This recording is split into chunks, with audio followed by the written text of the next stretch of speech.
क्या सनातन संस्कृति में कोई स्वर्ण बनाने की विधि है?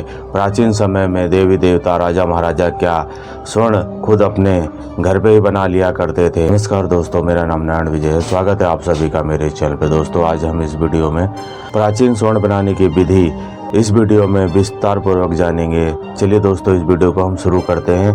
आखिर जानते हैं कि क्या प्राचीन काल में देवी देवता, ऋषि मुनि और राजा महाराजा स्वर्ण बना लिया करते थे। वह किस धातु का प्रयोग करते थे और इसके साक्ष्य किस किस ग्रंथों में उपस्थित है। चलिए दोस्तों, इस वीडियो में विस्तार पूर्वक जानते हैं।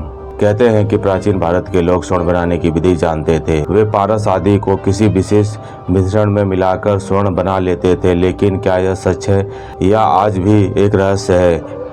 कहा तो यह भी जाता है कि हिमालय में पारस नाम का एक सफ़ेद पत्थर पाया जाता है, जिसे यदि लोहे से छुआ दे तो वह लोहा स्वर्ण में बदल जाता है। पारस जड़ी वनस्पतियाँ और रसायनों से सोने का निर्माण करने की विधि के बारे में कई ग्रंथों में उल्लेख मिलता है। प्राचीन भारत में सोना बनाने की एक रहस्यमय विधि थी।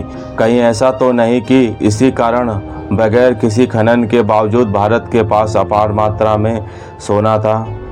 आखिर यह सोना कहाँ से आया? मंदिरों में टनों की मात्रा में सोना रखा रहता था। सोने के रथ बनाए जाते थे। प्राचीन राजा महाराजा स्वर्ण आभूषण से लदे रहते थे। कहते हैं कि बिहार की सोनगिर गुफा में लाखों टन सोना आज भी रखा हुआ है। रत्न घोष नागार्जुन के बारे में कहा जाता है कि ये पारस से सोना बनाने की विधि जानते थे।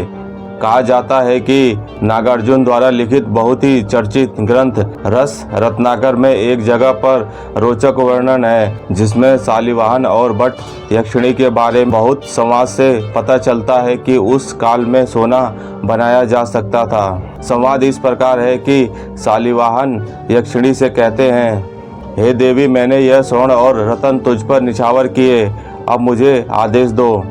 शालिवाहन की बात सुनकर यक्षिणी कहती है, मैं तुझसे प्रसन्न हूँ। मैं तुझे वे विधियाँ बताऊंगी जिसे मांडव्य ने सिद्ध किया है।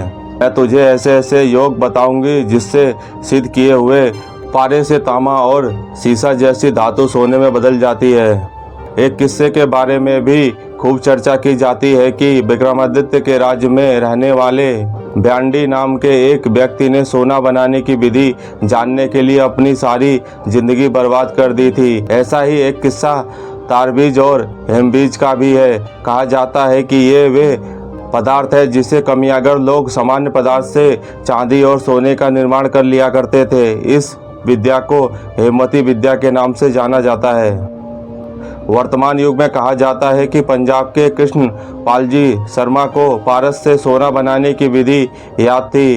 इसका उल्लेख 6 नवंबर सन 1983 के साप्ताहिक हिंदुस्तान में मिलता है।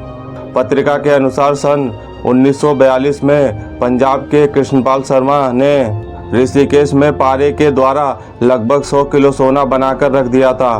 कहते हैं कि उस समय वहां पर महात्मा गांधी, उनके सचिव महादेव भाई देसाई और युगल किशोर बिरला आदि उपस्थित थे। इस घटना का वर्णन बिरला मंदिर में लगे शिलालेखों से भी मिलता है। हालांकि इस बात में कितनी सच्चाई है यह हम नहीं जानते। दोस्तों, यह कुछ जानकारी थी जिसमें प्राचीन हिंदू और सनातन धर्म में पारस से सोना बनाने की विधि लोग जानते। राजा महाराजा, देवी देवता अपनी इच्छा अनुसार दूसरी धातुओं को जैसे सीसा, तांबा, पीतल या लोहे को सोने में परिवर्तित कर लिया करते थे और अपनी इच्छा अनुसार उसे इस्तेमाल किया करते थे। दोस्तों, यह जानकारी और वीडियो आप लोग कैसी लगी मुझे कमेंट बॉक्स में कमेंट करना ना भूलें।